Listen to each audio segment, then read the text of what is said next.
Teenage monsters.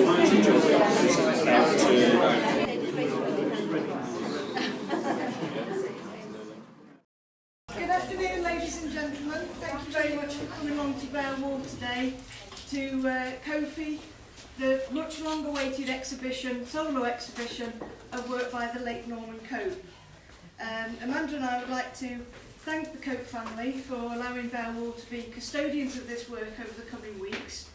And it is an honour and a privilege, but very appropriate, we believe, that this exhibition takes place here in Burslem. We would also like to thank Romy Cheeseman for the help with the performances this afternoon, and the performers Ray Johnson, David Bowen, Richard Murray, and of course Michael Cope. The performances will go on for approximately 40 minutes, so if you can all just please make sure that your mobile phones are switched off. Usual theatre protocol, I believe. And the refreshments will continue after that, so please don't rush off anywhere. Enjoy your artwork. Any of the performers, family, Amanda and myself are here to answer any questions. We hope you enjoy it, and without further ado, Michael Cope.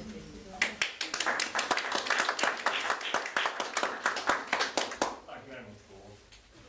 Okay, the exhibition today is dedicated to my uncle, Norman Cope. Thank you. This is the first solo exhibition of Norman's work. We'd like to try to map out the life story of Norman, or Copey, as he was affectionately known by his contemporaries. This will briefly outline Norman's early life in Fenton, his entry to the Burslem School of Art, and his subsequent friendship with Arthur Berry and John Hancock, who later took the surname Shelton. It will show how they developed as budding artists in the late 1930s and eventually went their separate ways before meeting up again for a traumatic Christmas reunion back in 1943. It will also cover recent developments through the work of his family, the staff at Barewall Gallery, and then a strange twist of fate that eventually led to the Burslem Boys exhibition in October 2012, when the work of Cope, Berry and Shelton were exhibited together for the first time in almost 70 years. It's appropriate to mention that this is the start of the 20th anniversary of the death of Arthur Berry. There will be extracts from Arthur's autobiography, The 3 and 7pence Halfpenny Man, shared between Ray as Arthur, Richard as John Hancock, and also readings of letters exchanged by the young artists. These were recovered from Norman's lodgings in Edinburgh following his death. And David will narrate. Thank you. The Cope family lived in Wells Street, Fenton. Norman was the youngest of 3 children, having a brother Stanley and his sister Evelyn.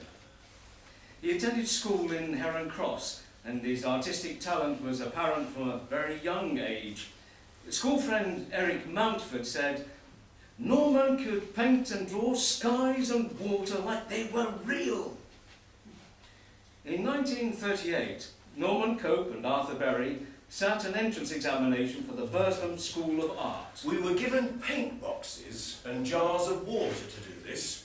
I decided at once to fall back on my old standby, the ocean liner, with both sides showing at once. I'd done it so often by now, I could do it with my eyes shut, and soon I got a picture well on the way. I paid particular attention to the portholes, and made a great play of the smoke coming out of the funnels. And when I was finished, I was well pleased with it, until I saw what the boy in front of me had done. He painted a Canadian Pacific locomotive with a cowcatcher in front and a sunset behind it. I thought it was magnificent. It made my ship look very wishy-washy. My spirits dropped. I was sure I stood no chance. When I was going home on the bus, all I could see in my mind's eye was a picture of that train. And for days afterwards I kept remembering it and convinced myself that I would fail. Both Norman and Arthur Berry were accepted to the Burslem School of Art along with another young budding artist named John Hancock. or they had to travel daily to Burslem. Cope from Fenton, Berry from Biddulph, and Hancock from Shelton. And this was a major milestone in their young lives. As I stood there, I saw the dark-haired boy who had drawn the locomotive standing in front of me. I learned later that day that his name was Norman. The boy, Norman, was without doubt the most skillful painter in the class. He could draw and paint flowers as though they were real. And when it came to composition, all the classes were interested in what he did. He told me his father was a train driver. He certainly knew all about trains. He could paint any train, from the Flying Scotsman to a locomotive. The class sorted itself out into small groups, the clever and diligent ones, the less able ones, and those that were always in trouble. The boy Norman, for some strange reason, as he was without doubt the most talented and praised boy in the class, didn't join the diligent goodies, but sought the company of Titchy and myself.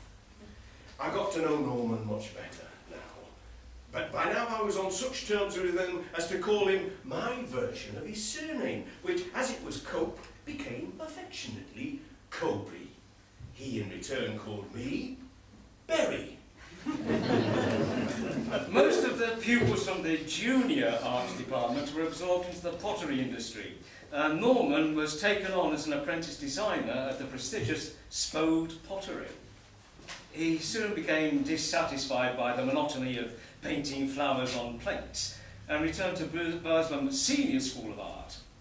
Berry had a similar experience and also returned to the art school to be reunited with his friends. By now, the young artists were enjoying the life of the vibrant town of Burslem. Europe had been thrown into the horrors of war, and people who previously had kept their own privacy were now openly talking to complete strangers. There was a sense of urgency. Everybody had an opinion and wanted to express it. Burslem was a typical bustling potteries town. It was filled with public houses, billiard halls, chip shops and picture palaces. The boys would often attend the picture palaces in the evenings and excitedly talk about what they'd seen while eating fish and chips wrapped in newspaper. Norman would go every night of the week if he could, and was always filled with what he'd seen. His great favourites were the horror films with Lon Chaney, Bela Lugosi and Boris Karloff. One film fascinated him. He went to see it 3 times in 1 week. It was M, the Dusseldorf Murderer, with Peter Lorre in the leading role. Yet for all his liking of the macabre, he was easy to get on with and played the usual boisterous games with the rest of us. Their talk now was all about art. They began to study the work of celebrated artists such as Picasso, Rouault, Kandinsky and Rembrandt. Almost every day they would find a new artist to admire. The drawings Copley was doing were much more savage and expressionist. Although he was interested in the war and followed the news about it avidly every day, he nevertheless took a pacifist stand, and he used the images of drunken soldiers to express his revulsion, the violence of it all. As the time went by, quickly they realised that a work of art was rooted in time, and how the work of the 20th century was different from the work of any other time, and not just different in subject, but different in form and treatment. They began to change their style of dress, and Berry developed a style of thinking as the artist as a hero. Copey also began to find a style of dress which suited his idea of himself as an artist. He began to wear a dark suit, a dark tie, and part his hair in the middle. I thought he looked a bit like a self-portrait by the surrealist painting de Chirico. He was pleased by this resemblance and played up to it and began to paint a surrealist picture called The Endless Monotony of Existence. It was a marvellous time for us. We walked the streets of the town at night filled with excitement of what we were about. The town was perfect for us. No city in Europe could have provided a more dramatic background for 2 young painters. It was as good as Barcelona or Paris. The evenings were a cinderous grey, turning to purple and rust. The night sky was filled with a luminous beauty against which the great kilns were etched in blackness. The air in the streets smelled of smoke, horsemuck and aniseed. Every few yards there was a public house.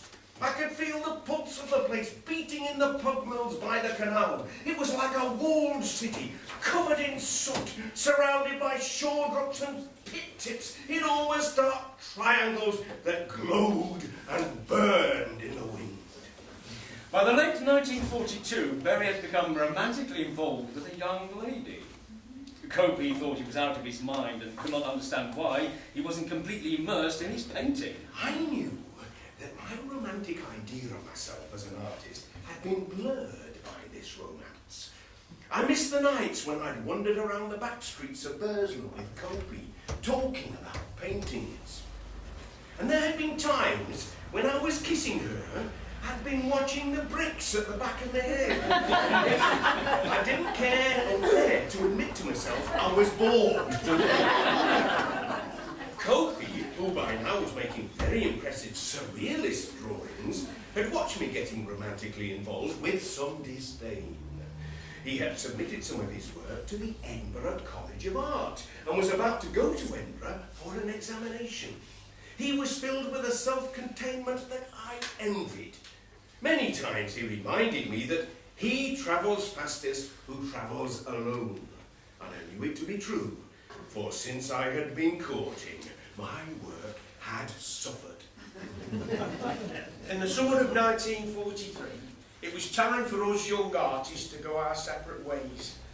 We'd become restless and realised it was a time to move on to the next phase of our life.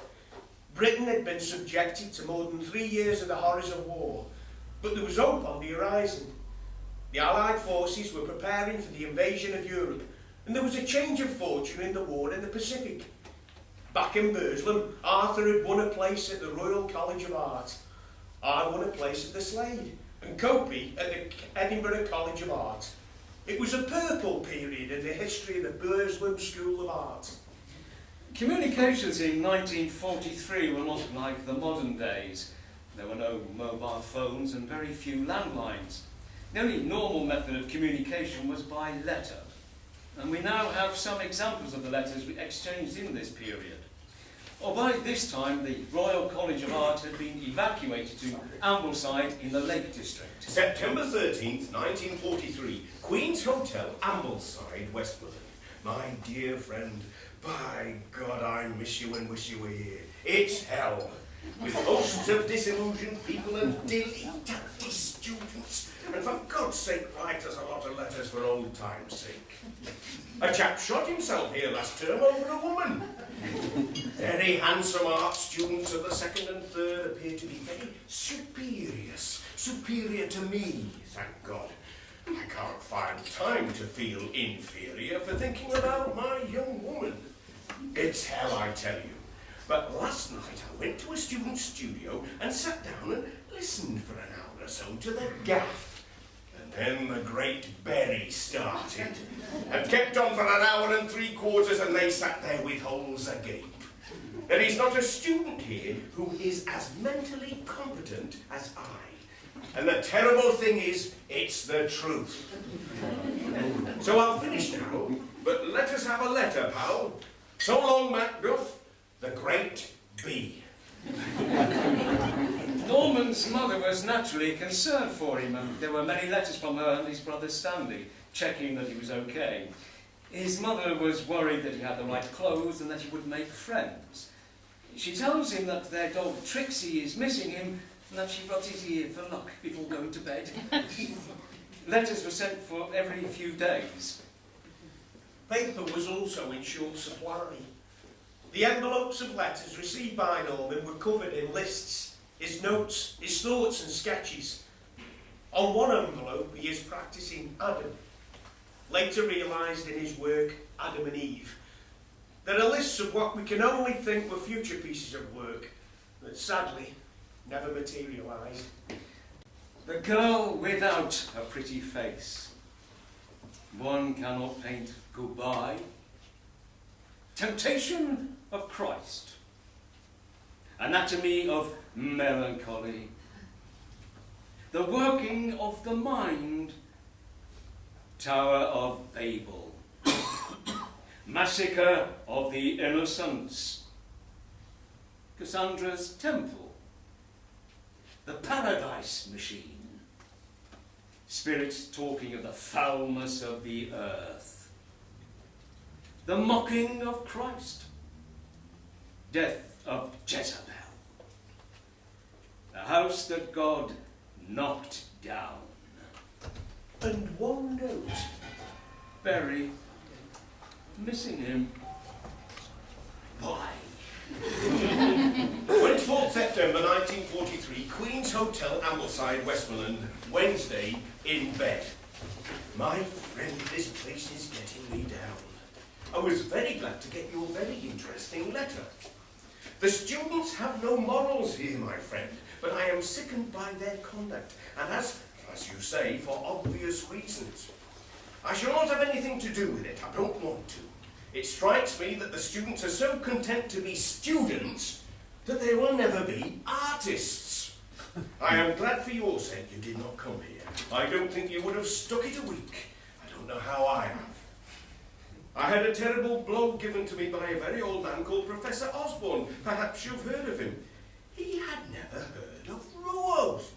I was taken short both ways. There are very few intellectual people here, and really, I am alone. They all seem to climb mountains and skate, but I think that they are very optimistic when they say I shall do the same. My God, Copy, old man, you don't know what it is like to be parted from her I love. It is hell. I stay up very late so that I can be sure I will go to sleep. Already, I have one disciple, and he is a mad-headed lad of just 17, but underneath he is very sensitive. He came to my room and told me all his troubles just on the strength of the goodness of my face. By the way, a student from the sculpture class wants to model me.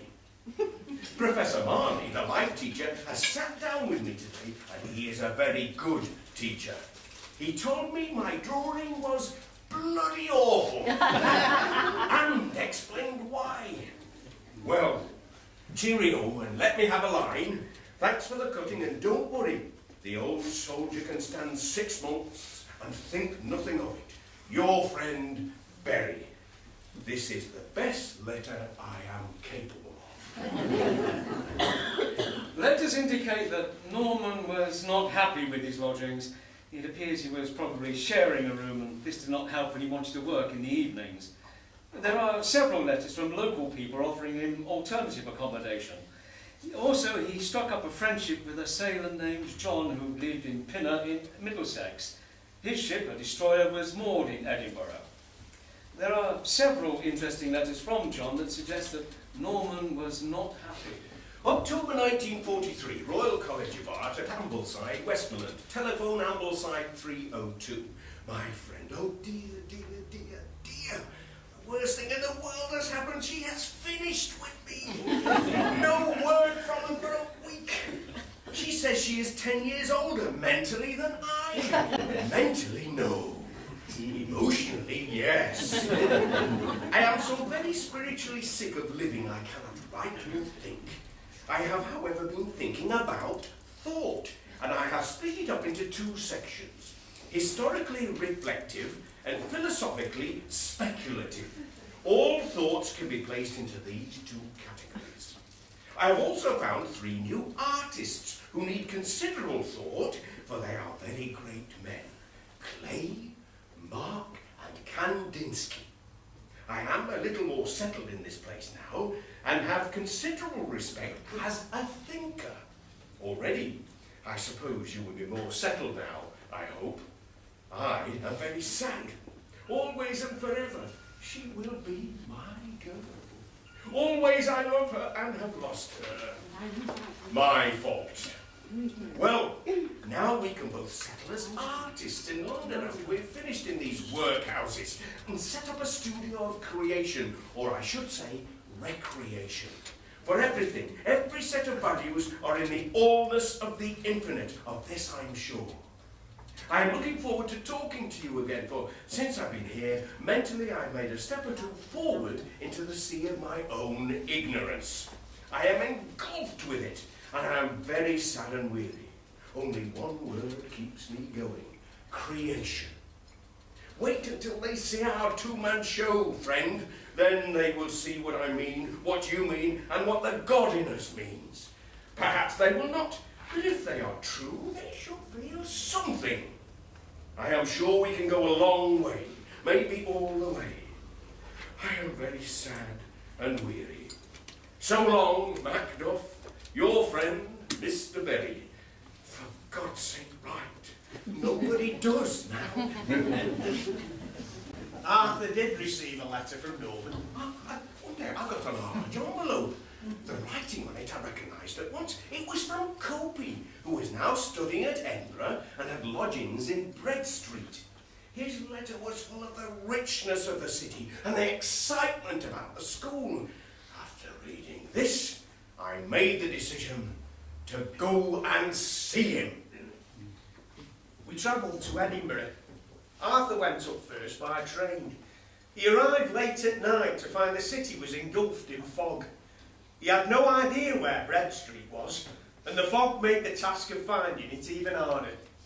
He stayed the night at the Salvation Army hostel, and he became transfixed by an image on the toilet door. As I closed the toilet door, I was struck with the ferocity of the graffiti.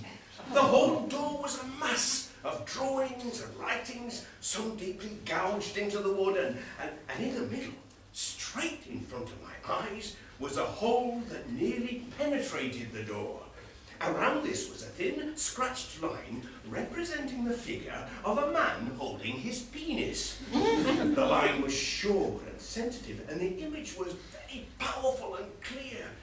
Underneath this drawing was scratched, "I am nobody," in thin, wavering letters. I was at once transfixed by this. It seemed to me the most powerful and moving drawing I'd ever seen. I could not imagine what kind of a man had drawn it. The next day, Berry met up with Copey. He told Copey about the image on the toilet door, and Norman was very keen to go and see it. By this time, I'd arrived, and we young artists walked the streets of Edinburgh. We explored the old city and went into antique shops, each buying a walking stick. We savoured the richness of the city, and our artistic instincts seemed to be developing very quickly. I didn't know who I wanted to be. My mind was a ragbag of confused influences. Copey, with his dark hair parted in the middle and his strange paintings, seemed to me to be all at peace with Edinburgh, while I was struggling with my still lives of potatoes in the Lake District, and had completely lost my way. I didn't know enough about myself to be sure what I wanted to do. My mind was filled with vague and grandiose ideas that I hadn't the capacity to realise. 8th November 1943, 98 Ashford Street, Shelton, Stoke-on-Trent. Dear Norman, I arrived back safely in the mouth of hell with the naked red-horned hagger to greet me. After asking many questions about you, he retired to the staff room regarding me with an air of suspicion from which moment onwards he looked at me very much like the touchable looks on the untouchable. The Goddard piece was very concerned about your welfare, as were the rest of the mob for that matter. You'll be pleased to know you've won 4 prizes, listing closed. I've told Agger that Adam and Eve is not for sale. I left Berry at Carlisle on the way back from Edinburgh. He seemed rather despondent. Perhaps it was because we got up early that morning. I must not finish this letter without thanking you very much for the loan of £2, which I duly return as promised.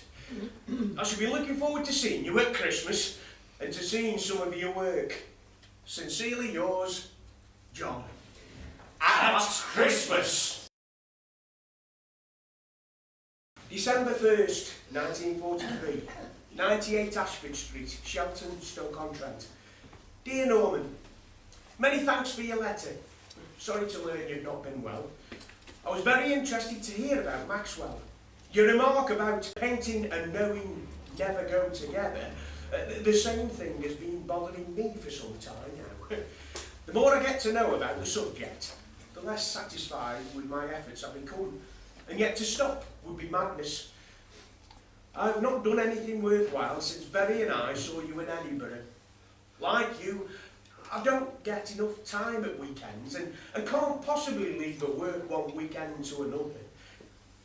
Thanks for your Van Gogh story. It did amuse me, especially as Agar had previously been talking to me about Corman. I've just returned from the exhibition, and I'm sorry to say there've only been 2 sales, excluding yours and Berry's sold to the school. Joy Withers has sold a fancy doll, and Ivy Jackson has sold a flower painting, but that is all. Your work is unwell. You have 1 sketch on each wall, and there's been some local criticism. To quote the Evening Sentinel, Norman Cope goes out for modernism with a too persistent strain of ugliness. He has too much ability to disperse it so largely in this direction. His etching of Albert Cope is very good in technique and characterisation. Berry only entered 6 works. I will try not to criticise them, but they are, well, perhaps you know them, The Prodigal Son, Norman's Head, Street Scene, Card Game, Boxing Match, and 1 abstract. It is some of his older work. The only recent one I've seen of his is The Blind Leading the Blind.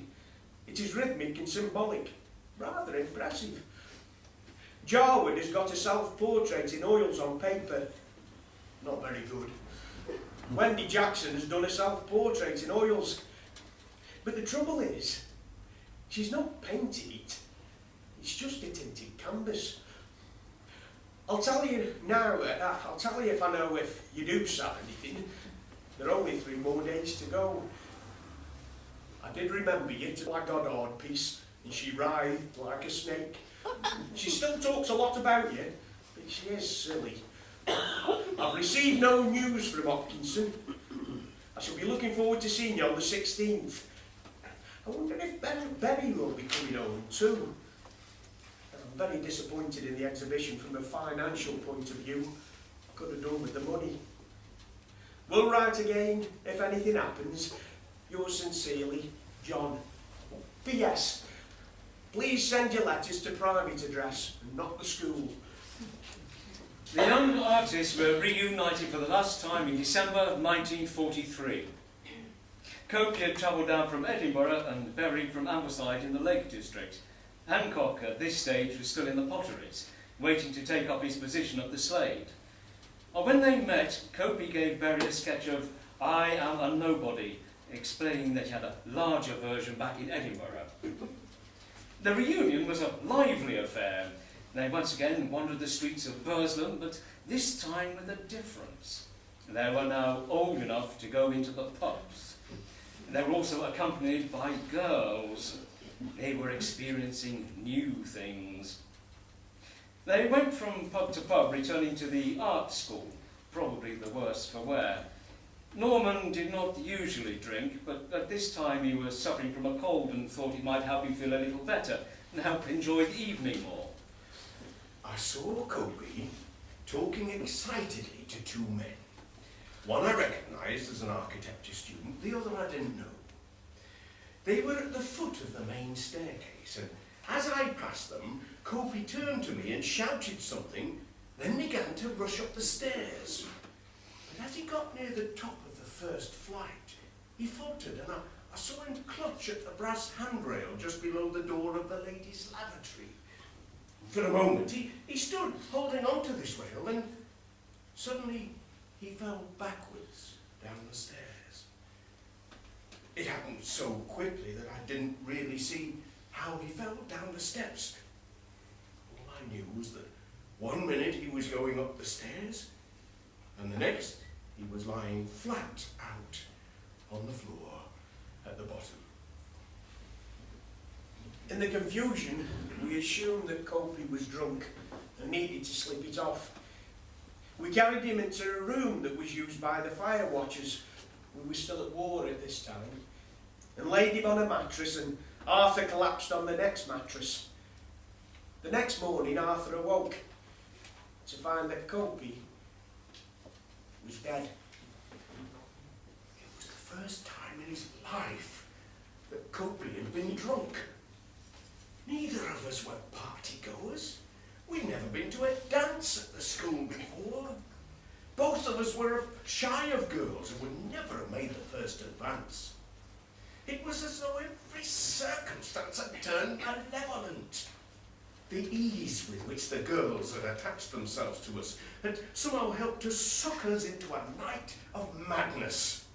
It was as though we were being pulled towards the tragedy by a force that, once it started, couldn't be stopped until it had claimed a victim. Staffordshire Evening Sentinel, Monday, December 20th, 1943. Fatal injuries were received by an 18-year-old art student in a sad accident which occurred in the Burslem School of Art on Saturday night following an art students' reunion party. He was Norman Cope of 66 Wells Street, Fenton, a former pupil at the Burslem School of Art and more recently attending the Royal College of Art, Edinburgh. At the inquest in Hanley this afternoon, Mr. Stanley Cope, his brother, of 66 Wells Street, Fenton, said his brother had returned home for the Christmas vacation. The deceased friend Arthur Berry of 165 Congleton Road, Biddulph, an art student at the Royal College of Art and formerly at the Burslem School of Art, said that after tea, Cope, who had only had a cup of tea and a cake, informed him that he was not feeling too well, and later suggested they should go out and have a drink as a pick-me-up. They went to the George Hotel about 6 p.m, had some whisky and rum. They returned about 6:20 p.m, Cope remarking that he felt much better.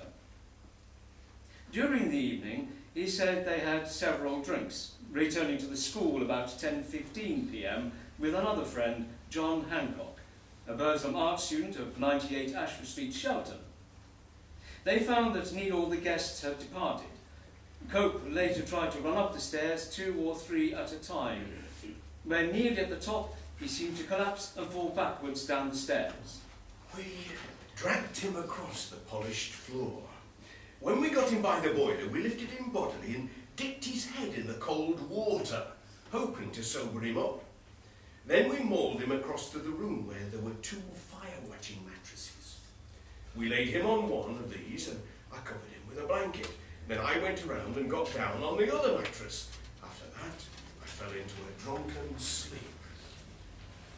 The next thing I knew, it was morning. I felt cold. I saw one of the windows was partly open.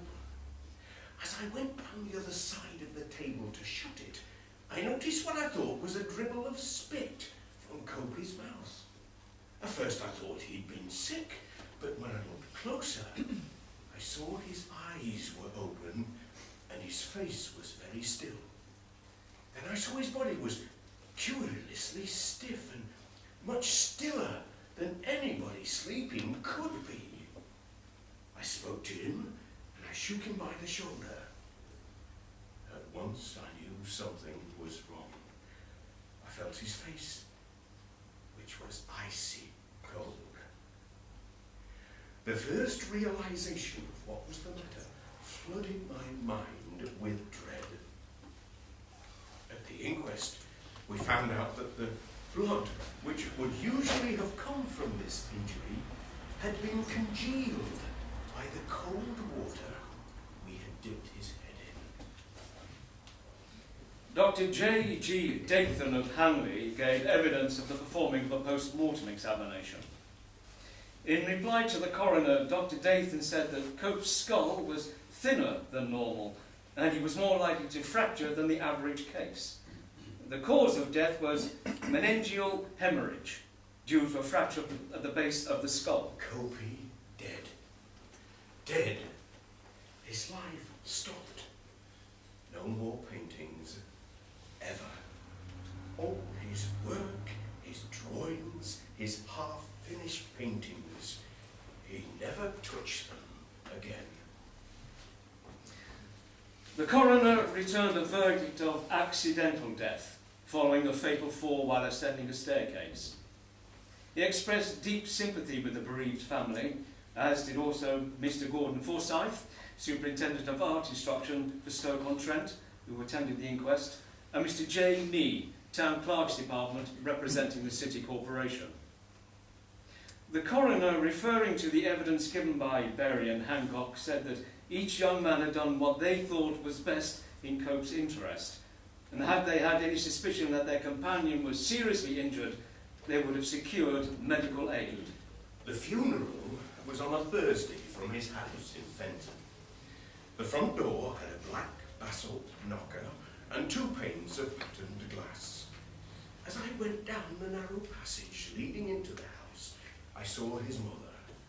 Her eyes were big and were pulled about her face with pain. She was a widow and had a crippled daughter and 1 other son.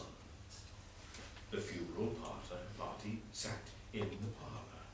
I remember the way the cigarettes were arranged on a saucer. There were other students there, but we hardly spoke. In Copey's house, there was a sense of stunned loss. Tears were no use against it. You felt that the great pain was only just beginning. When the black cars came, we got in and drove slowly to the cemetery.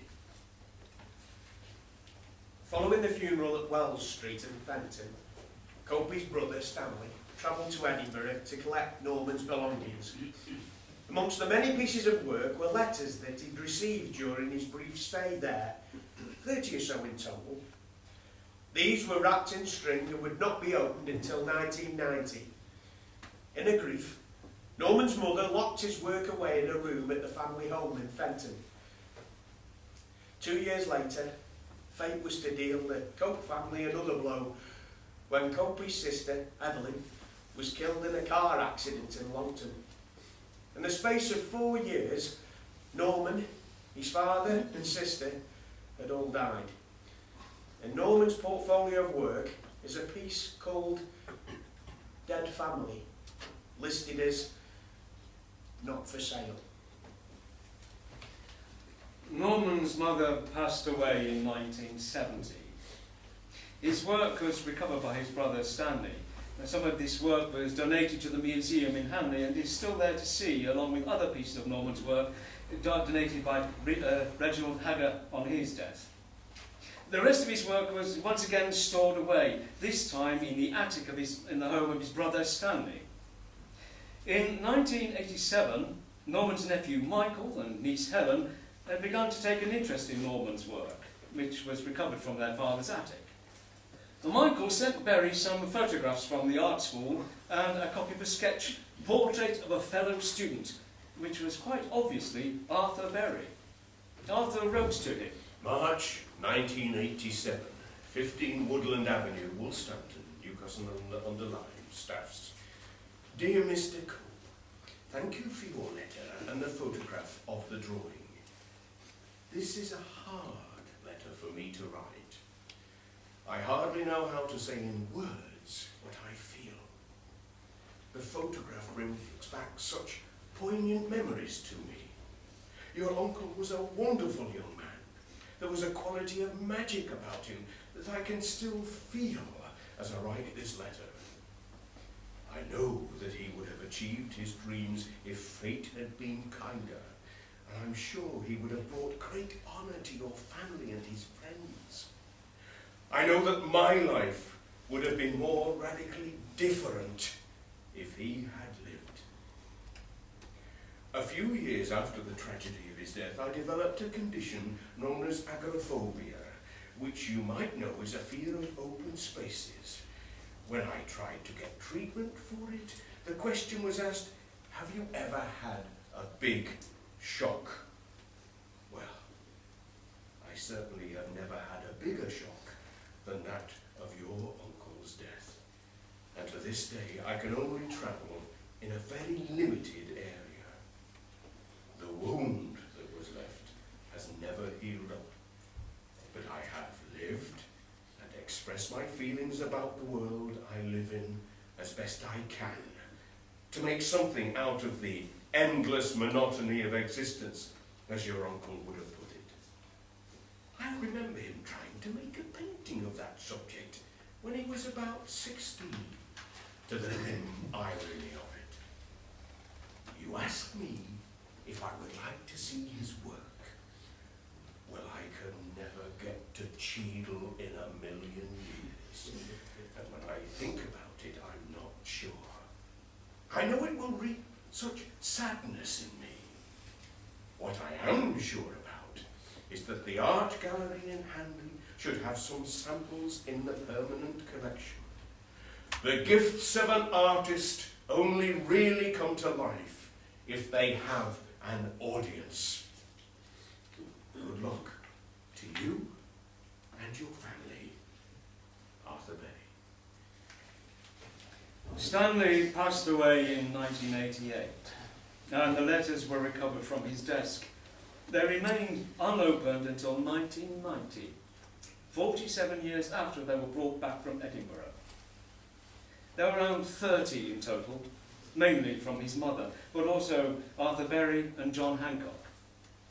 Michael eventually opened the letters in 1990. He sent copies of the letters to Arthur Berry and also asked if he knew of anybody named John Hancock. Arthur Berry and Michael spoke several times, discussing Norman and how it was difficult to believe that even after all these years he was no longer with us. He told Michael that John Hancock had changed his name and was now named John Shelton, following some family feud. He had adopted the surname of his childhood home, Shelton. Soon after this, Michael sent a letter to John Shelton with copies of the letters sent to Norman 47 years earlier. John Shelton replied, 28th of September 1990, Port Hill, Newcastle, Staffordshire. Dear Michael, how kind and thoughtful of you to write of your discovery and send copies of old friends' letters from the past. Thank you.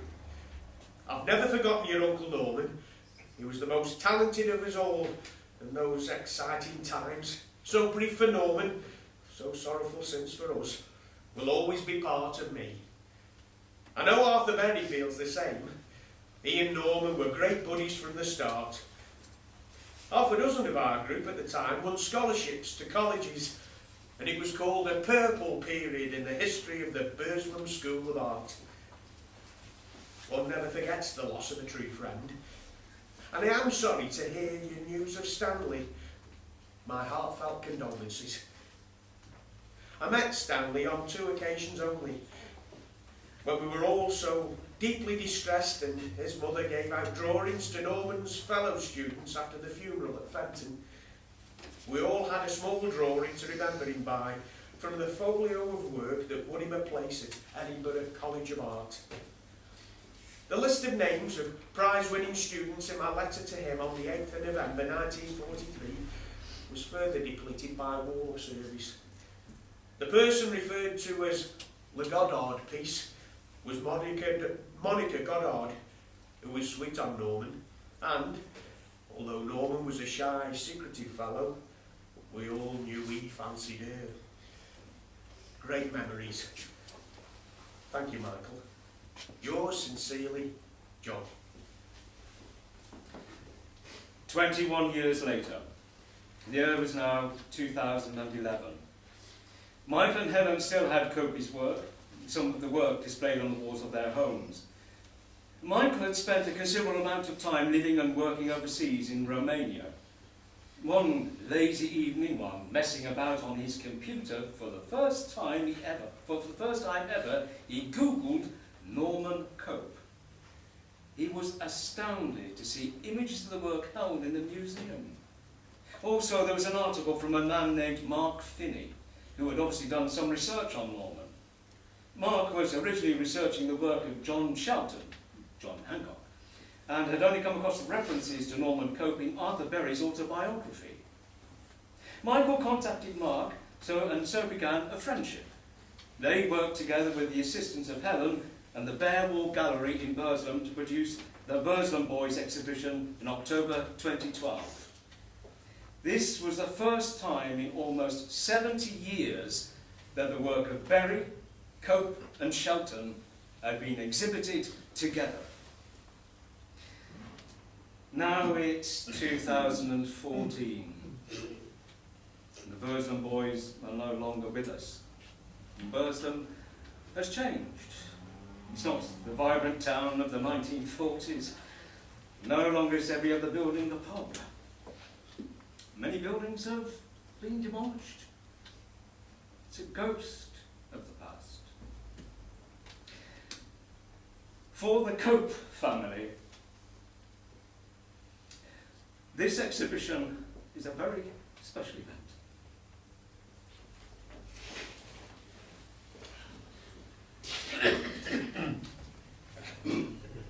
Norman lies in an unmarked grave in Fenton Cemetery, along with his mother, father and sister Evelyn. Funds were pretty low back then. Proceeds from the sales at the exhibition will contribute towards a monument that will be erected at the gravesite, and hopefully a ceremony in celebration of his life next year. This would have been his 90th year. Norman was only 18 when he died.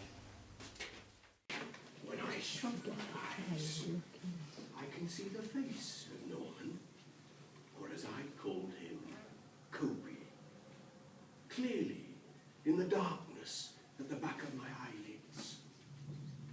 I have lived a lifetime thinking about the savagery of the blow that fate dealt out that terrible night.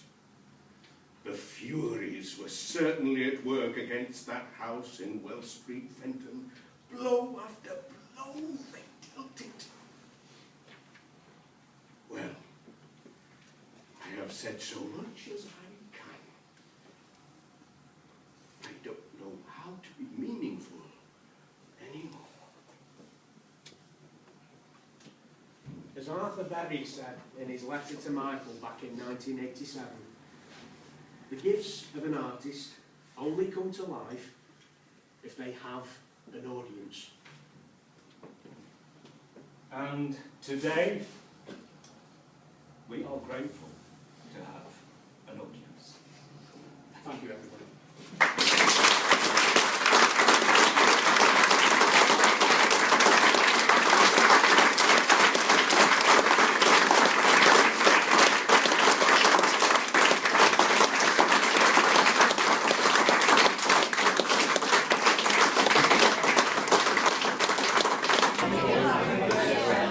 I remember Norman very well.